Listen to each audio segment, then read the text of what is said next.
جب ان سے کہا جاتا ہے کہ اللہ کی اتاری ہوئی کتاب پر ایمان لے آؤ تو کہتے ہیں ہم پر جو کتاب اتری ہے اس پر ہمارا ایمان ہے اور اس کے بعد آنے والی کتاب کے ہم کافر ہیں، حالانکہ وہ سچی ہے اور ان کے پاس والی کتاب کی تصدیق کرتی ہے۔ آپ کہہ دیں اگر تمہاری پہلی کتابوں پر ایمان ہے، اگر تمہارا پہلی کتابوں پر ایمان ہے تو تم نے پہلے نبیوں کو کیوں قتل کیا؟ تمہارے پاس موسیٰ بھی معجزے لے کر آئے، ان کے بعد پھر بھی تم نے بچڑے کی پوجا شروع کر دی۔ تم اصل میں ہو ہی بے انصاف۔ رحمت عالم صلی اللہ علیہ وسلم پر ایمان لائے بغیر توریت و انجیل پر ایمان نہیں۔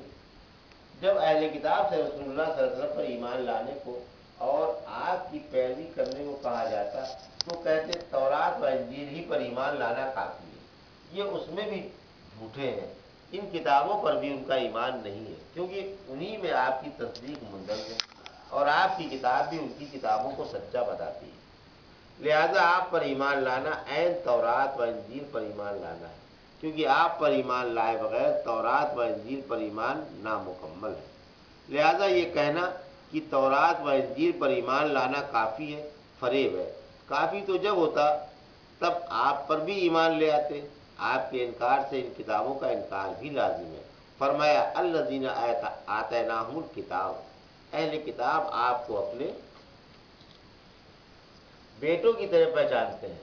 علامہ حاضی اگر تورات و انجیل پر ایمان ہوتا تو جو نبی حضرت موسیٰ کے بعد ان کتابوں کی تصدیق کرتے ہوئے تشریف لائے انہیں کیوں قتل کیا جاتا؟ معلوم ہوا کہ ان کتابوں پر بھی ایمان نہیں ہے۔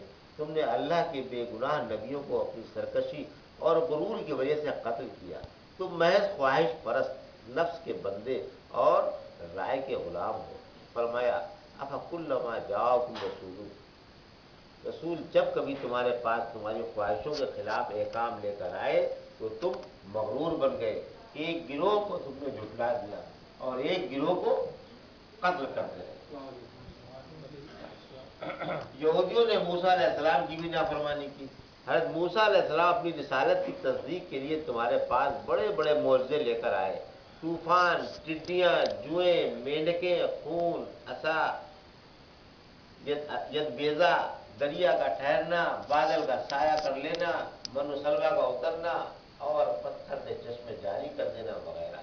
تم نے اپنی آنکھوں سے ایک ایک معجزہ دیکھا، ایک ایک نشانی جانچی، پھر تم نے انہی کی زندگی میں جبکہ وہ کچھ دنوں کے لیے طور پر گئے تھے ان کے پیچھے بچڑے کی پوجا شروع کر دی۔ کیا اب بھی کہہ سکتے ہو کہ تمہارا تورات اور حضرت موسیٰ پر ایمان ہے؟ ذرا اپنے گریبان میں جھانک کر دیکھو، تمہاری بد کرداریاں تو تمہیں ظالم، بے ایمان اور احسان فراموش کہہ کر پکار رہی ہیں۔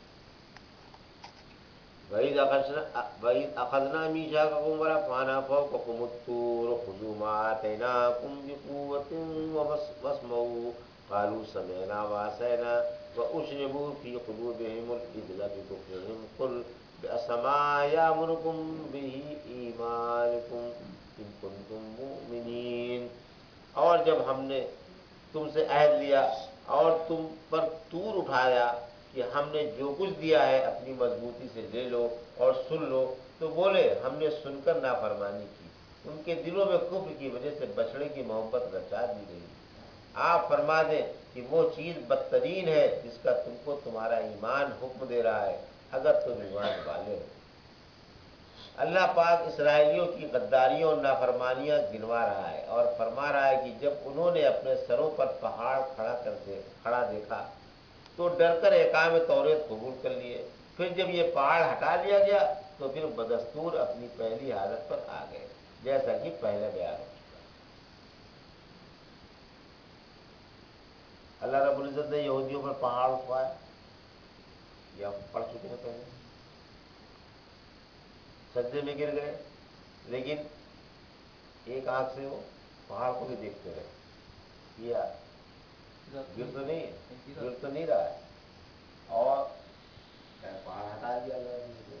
تو انہوں نے یہ سمجھا کہ اللہ رب العزت نے ان کا یہ سجدہ اتنا پسند کیا ہے کہ آج تک جب سجدہ کرتے ہیں وہ ایسے سجدہ کرتے ہیں، ایک آنکھ ان کی آسمان تاکتی ہے اور ایک آنکھ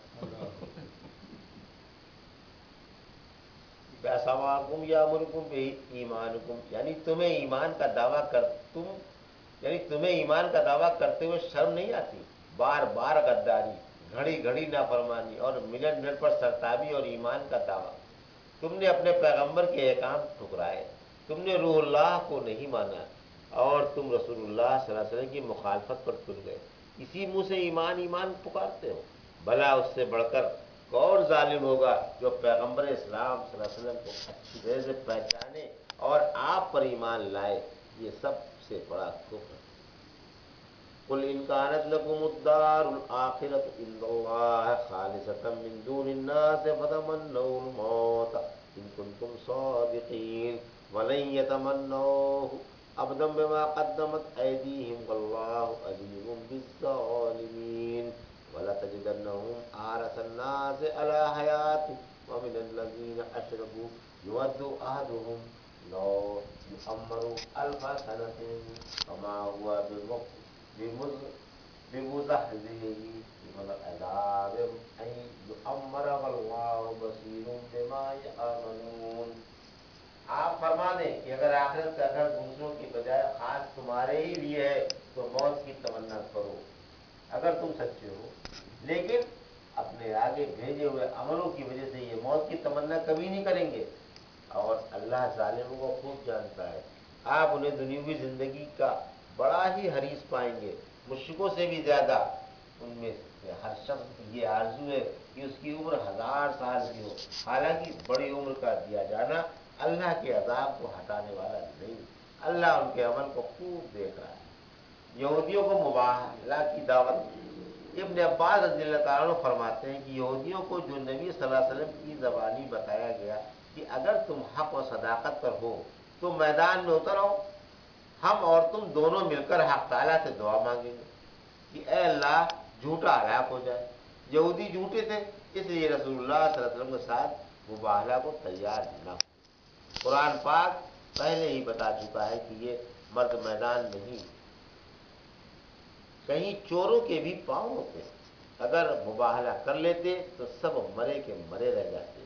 یہ تو موت سے کانپتے تھے، بھلا کیسے مباہلہ کرتے؟ یہ بدنصیب اچھی طرح جانتے تھے کہ آپ سچے رسول اور قرآن سچی کتاب ہے، مگر حسد و بغض سے ایمان نہ لاتے تھے۔ رسول اللہ صلی اللہ علیہ وسلم نے فرمایا اگر یہودی موت کی تمنا کرتے